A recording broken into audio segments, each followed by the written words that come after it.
saudara, nama saya Edwin, Tuhan baik. Amin.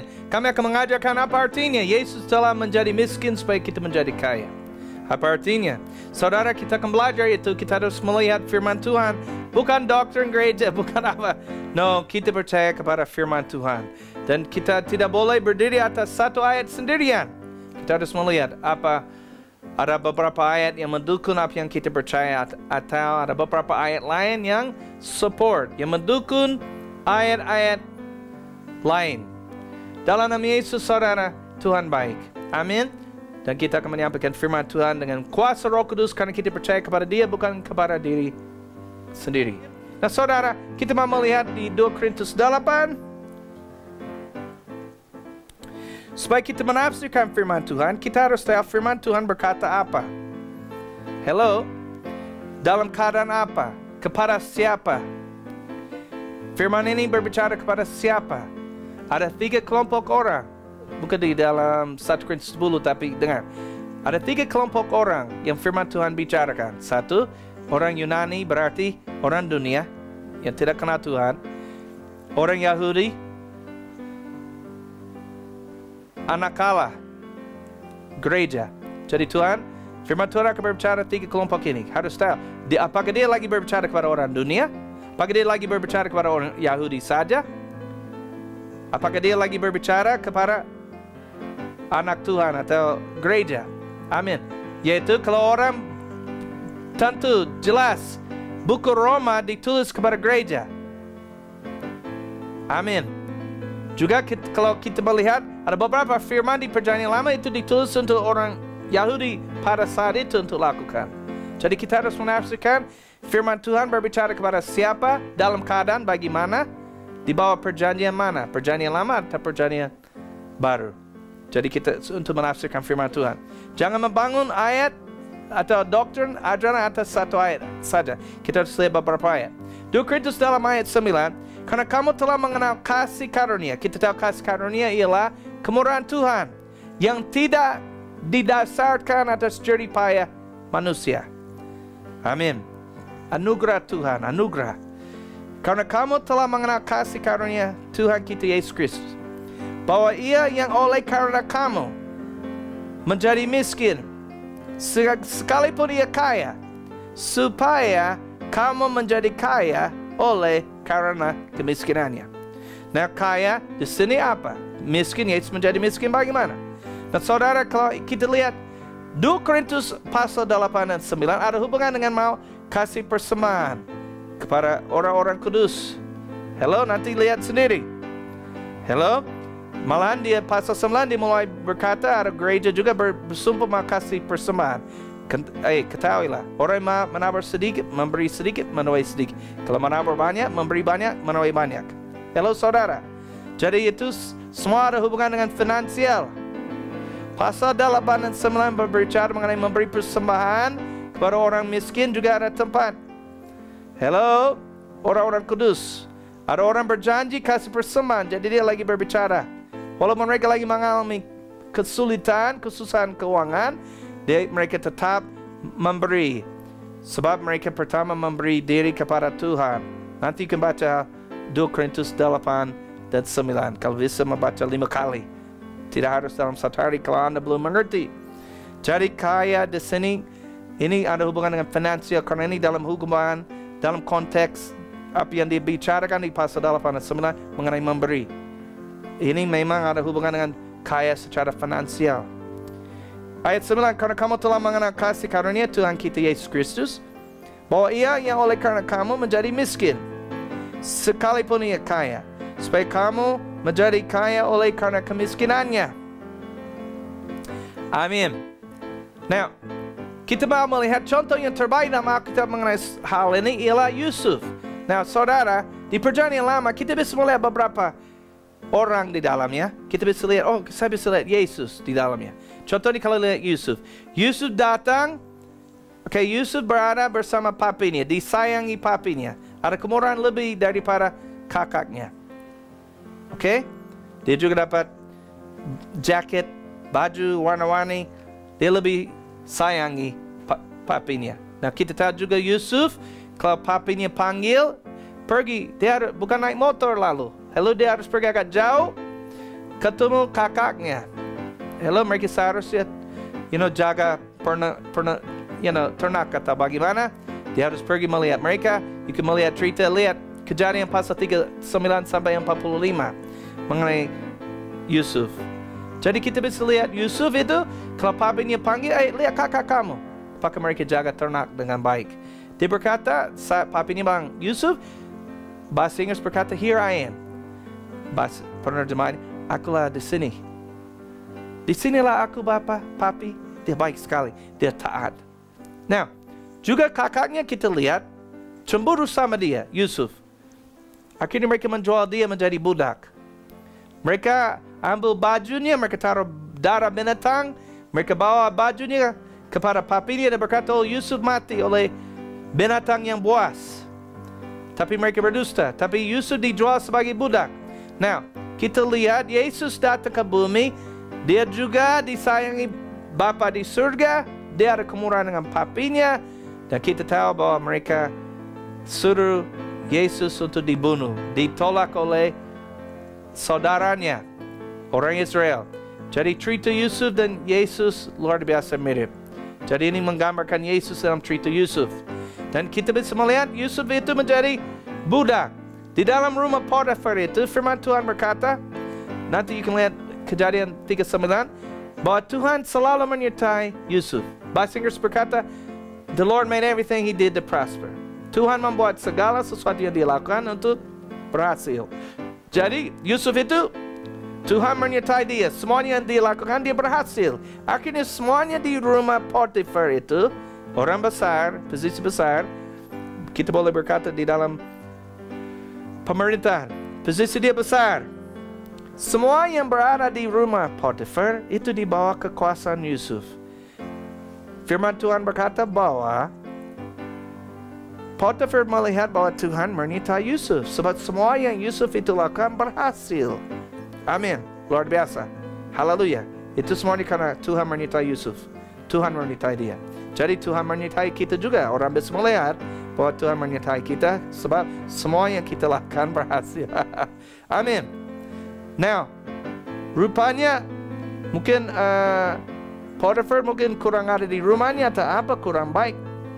Juga mereka tidak mengenal Tuhan. Satunya, istri Potifar mau tidur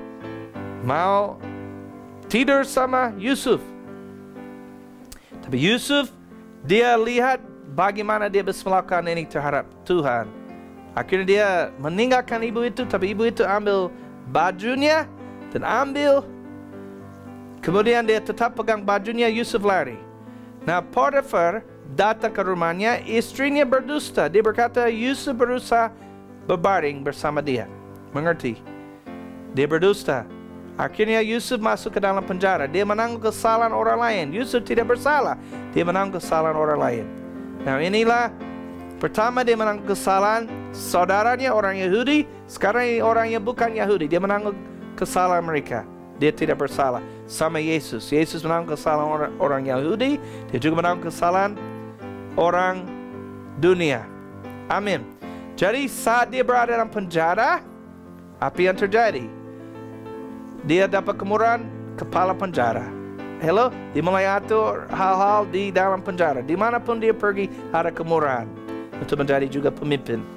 Juga kita harus ingat juga di rumah sebelum dia dijual menjadi budak di rumahnya, dia pernah bermimpi, ada mimpi. Dia melihat saudaranya dan papi berlutut di hadapannya. Hello? Terus dia menceritakan mimpi itu kepada mereka. Mereka cemburu sama dia. Nah, kenapa Tuhan memberikan impian itu kepada Yusuf? Jangan bilang Yusuf dia sombong itu sebab dia dijual menjadi budak. Bukan. Tuhan memberikan dia impian bahwa dia akan menjadi pemimpin sebab Tuhan tidak mau dia putus asa. Tuhan memberikan dia impian bahwa dia akan menjadi pemimpin supaya saat dia kakaknya cemburu sama dia, dia tidak putus asa saat dia menjadi budak, saat dia juga masuk ke dalam penjara.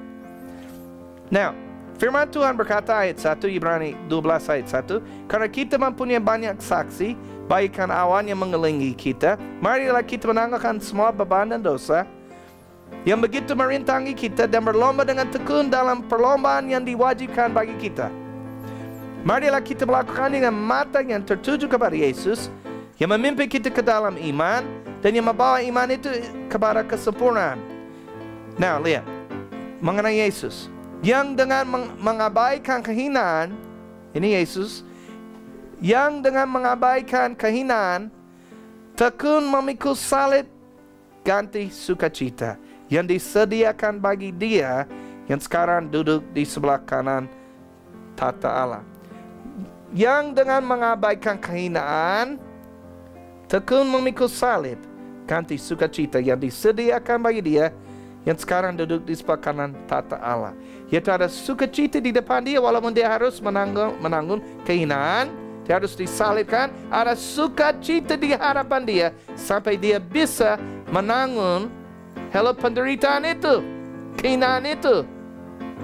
Ada sukacita, Dia tahu Dia akan menyelamatkan banyak orang. Dia harus menderita, tapi Dia akan menyelamatkan banyak orang. Mengerti? Jadi di hadapan Yesus, walaupun Dia harus menanggung atau mengalami kehinaan, penderitaan, ada sukacita di hadapan Dia sampai Dia bisa menanggung salib itu. Sama dengan Yusuf, dia tahu Tuhan memberikan dia impian itu. Saya percaya karena saya belajar ini, karena Yusuf mirip sama Yesus.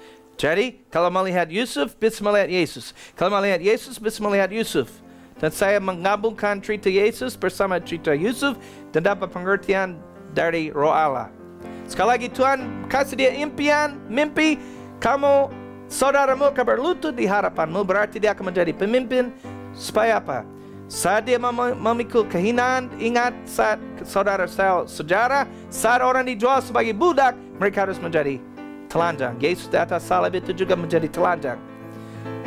Dia menanggung kehinaan. Juga namanya diejek oleh istri Potifar.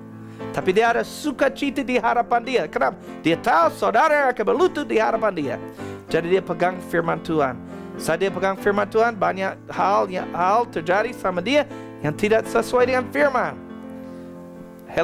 Yaitu dia percaya dia akan menjadi pemimpin, dia menjadi budak. Kelihatannya firman Tuhan tidak akan terjadi. Mengerti? Tapi dia pegang impian itu. Dia pegang mimpi itu dari Tuhan. Itu sebabnya dia tidak putus asa. Tuhan memberikan mimpi kepada Yusuf supaya dia tidak putus asa. Amin, saudara. Dia menjadi pemimpin di dalam penjara itu, tapi di situ dia menafsirkan impian mimpi. Ada orang bermimpi, ada juru roti, juru minuman. Dia bermimpi juru roti. Dia menafsirkan impian atau mimpi dia. Juru roti dia berkata, kamu akan mati. Juru minuman, kamu akan diangkat lagi dan melayani raja lagi atau Firaun lagi. Itu gambaran juru minuman. Dia pernah memeras, dia press anggur dan jusnya masuk ke dalam gelas, cawan. Itu gambaran pengampunan darah Yesus. Juru roti itu menggambarkan kematian Yesus. Ada kematian. Waktu kita pegang roti, kita ingat kematian Yesus. Amin. Cawan, perjanjian baru, pengampunan.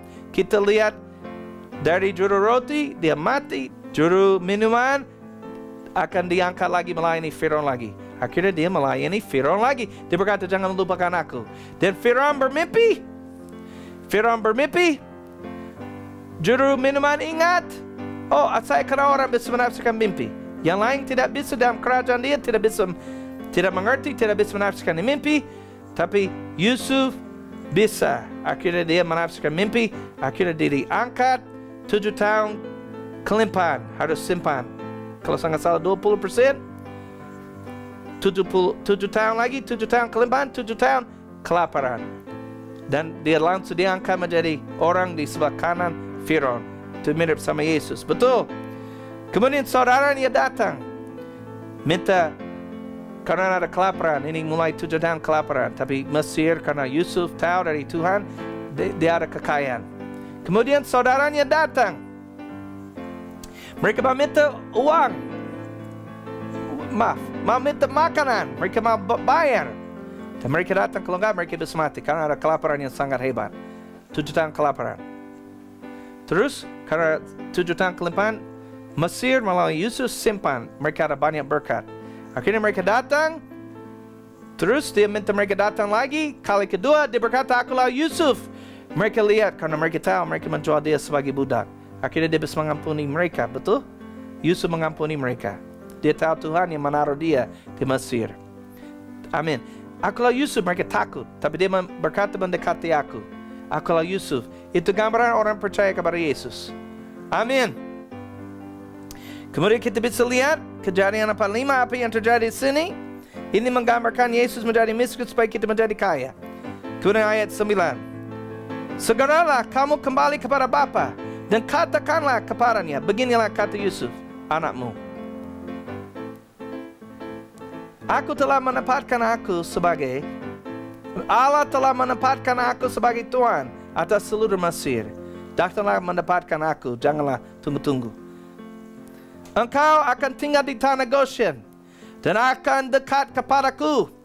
Engkau serta anak dan cucumu, kambing domba dan lembu sapimu dan segala milikmu. Amin.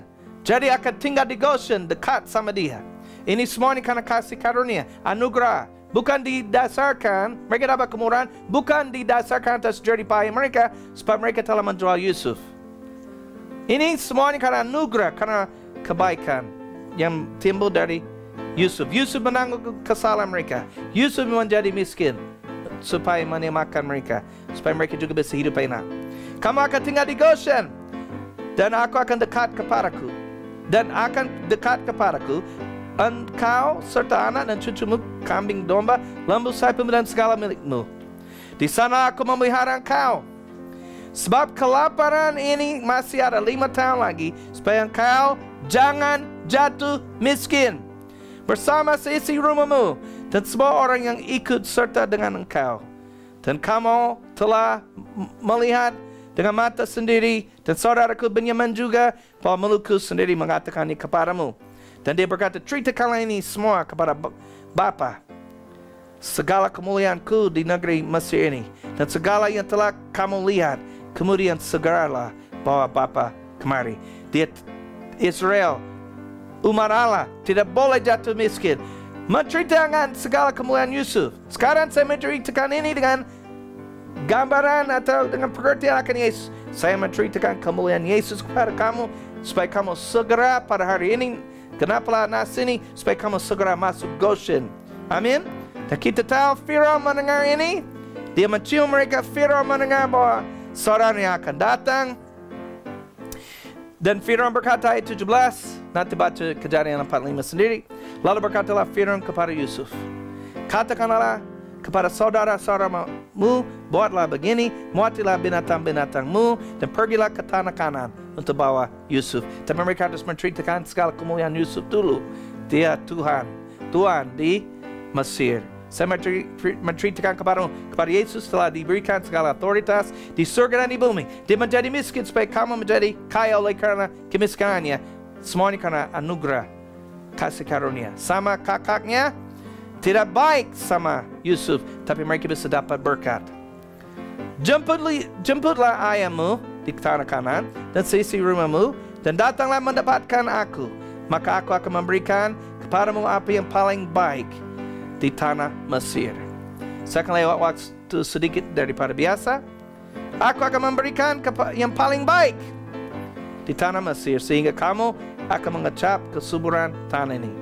Selanjutnya kau akan mendapat perintah mengatakan kepada mereka, buatlah begini, bawalah kereta dari tanah Mesir untuk anak-anakmu dan istri-istrimu.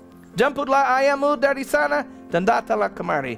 Janganlah kamu merasa sayang meninggalkan barang-barangmu, sebab apa yang paling baik di seluruh tanah Mesir ini adalah milikmu. Kita tahu oleh kasih karunia Yusuf yang menjadi miskin, kakaknya, keluarganya bisa menjadi kaya oleh karena kemiskinannya. Amin. Yesus menjadi miskin supaya kita menjadi kaya oleh karena kemiskinannya. Ini karena kasih karunia Tuhan Yesus Kristus. Amin. Mereka berarti Yesus menjadi miskin supaya kita menjadi kaya. didasarkan atas kasih karunia Tuhan Yesus Kristus, berarti kita dapat semua yang kita perlu. Apa artinya menjadi kaya? Kita dapat semua yang kita perlu. Malahan bisa dapat yang paling baik di negeri ini, di bumi ini.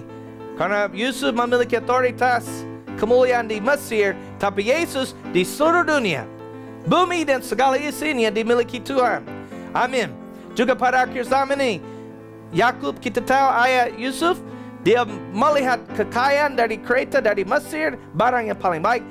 Pertama mereka menceritakan Yusuf hidup, dia tidak percaya. Tapi setelah dia melihat berkat yang dibawa ke tanah Kanaan dari Mesir, dia melihat berkat yang paling baik, kekayaan. Hatinya bangkit, dia percaya Yusuf hidup. Namanya Israel. Nama dia Israel. Saudara, pada akhir zaman ini, orang Israel akan melihat karena kasih karunia Tuhan Yesus Kristus, dia menjadi miskin supaya kita menjadi kaya oleh karena kemiskinannya. Mereka akan melihat kita sangat diberkati dan kita dapat yang paling baik di bumi. Israel, kita bercerita kepada mereka, mereka tidak percaya Yesus hidup. Tapi setelah mereka melihat berkat Yesus karena kasih karunia, kita dapat yang terbaik. Hati mereka akan bangkit dan percaya bahwa Yesus adalah Tuhan. Itulah pelajaran mengenai Goshen. Tujuan Goshen, tujuan kekayaan ialah supaya kita diberkati untuk memberkati bangun kerajaan Allah. Juga Tuhan dalam kekayaannya memberikan segala sesuatu kepada kita untuk menikmati, dan juga dunia akan melihat kemuliaan Allah. Kita akan menceritakan Yesus dan juga mereka akan melihat, Israel dan seluruh dunia akan melihat berkat, dan kita akan mengasihi mereka dan menceritakan Yesus, dan mereka akan, hati mereka akan bangkit. Hati mereka mungkin bisa dingin kalau menceritakan Yesus, tapi setelah mereka melihat berkat kemuliaan Allah di atas kita, hati mereka akan bangkit dan mereka akan percaya kepada Yesus. Itulah firman di program ini mengenai Goshen. Tuhan Yesus memberkati. Terima kasih. Saudara telah dipanggil untuk menang. Saya Edwin. Minggu depan, jam yang sama. Terima kasih. God bless. Saudara, saya mulai program saya mau menyatukan ajak orang, sebab saya percaya beberapa tahun lalu, mungkin 2008, Tuhan taruh dalam hati untuk selalu menceritakan Yesus, memberikan kesempatan kepada orang supaya mereka mengerti keselamatan. Karena begitu besar kasih Allah akan dunia, dikirimkan Yesus supaya yang percaya kepadanya bisa memperoleh kehidupan yang kekal. Dia tidak kirimkan Yesus supaya kita dihukum, no. Dia kirimkan Yesus supaya kita diselamatkan. Yesus datang di bumi sebagai manusia, dia Tuhan. Karena Adam dan Hawa, manusia pertama telah berdosa, dan mereka akan mengalami maut. Allah tidak mau satu pun yang binasa. Dia tidak mau satu manusia pun binasa. Dia tidak mau siapapun binasa. Dia kirimkan Yesus. Yesus dia Tuhan, tapi dia hidup sebagai manusia. Roh Allah, dia taruh benih di dalam seorang ibu namanya Maria. Dia melahirkan Yesus. Setelah itu Yesus itu hidup sebagai manusia. Dia tidak pernah berdosa.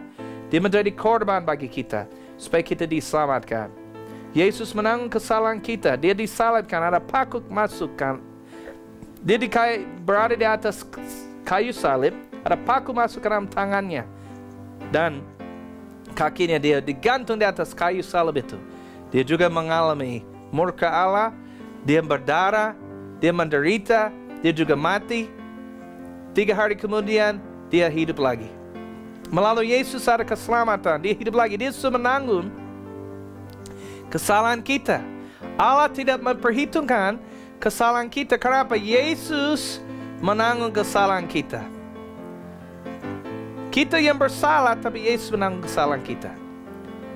Allah tidak memperhitungkan kesalahan kita, sebab itu diperhitungkan kepada Yesus. Yesus menjadi dosa supaya kita dibenarkan Allah. Dari Yesus menghapuskan dosa. Amin. Melalui Yesus ada pengampunan. Melalui Yesus ada kepastian ke surga setelah kalau orang meninggal. Karena akan ada saatnya di mana kita semua diselamatkan, dan kita tidak akan mengalami kematian nanti. Tapi kita ada kepastian bisa naik ke surga. Ada kepastian kita menjadi anak Allah. Ada kepastian kita bisa memperoleh pengampunan dosa. Barang siapa yang berseru kepada Yesus diselamatkan. Jika kamu mengaku dengan mulutmu bahwa Yesus adalah Tuhan, dan percaya di dalam hati bahwa Allah telah membangkitkan Yesus dari antara orang mati, maka Anda diselamatkan. Ikutilah pengakuan dan doa ini bersama untuk meyakinkan Anda diselamatkan. Amin. Yesus mengasihi Anda. Ikutilah pengakuan ini, berkata, aku percaya. Saya percaya. Yesus adalah Tuhan.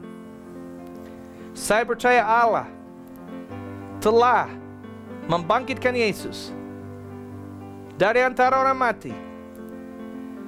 Saya menerima Yesus Bapa di surga. Saya menerima Yesus sebagai juru selamat dan Tuhan saya. Terima kasih saya diampuni.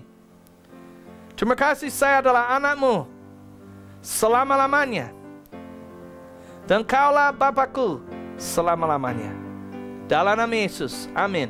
Ingat, berdoa kepada Bapa dalam nama Yesus. Ingat, Anda selalu dikasihi. Anda adalah anak Allah. Amin, saudara. Juga ingat belajar di Facebook Edwin Hicks Ministries Indonesia. Di situ ada renungan harian yang akan menguatkan Anda. Itu akan sangat membantu Anda. Saya dengar ada kesaksian beberapa hari yang lalu. Ada orang, saya tidak tahu dia tidak klik suka, tapi dia membaca renungan kami. Dia baca, puji Tuhan, Tuhan baik. Mungkin dia baca waktu bos tidak lihat atau saya nggak tahu. Tetap kerja dengan baik, but anyway, Tuhan baik. Amin.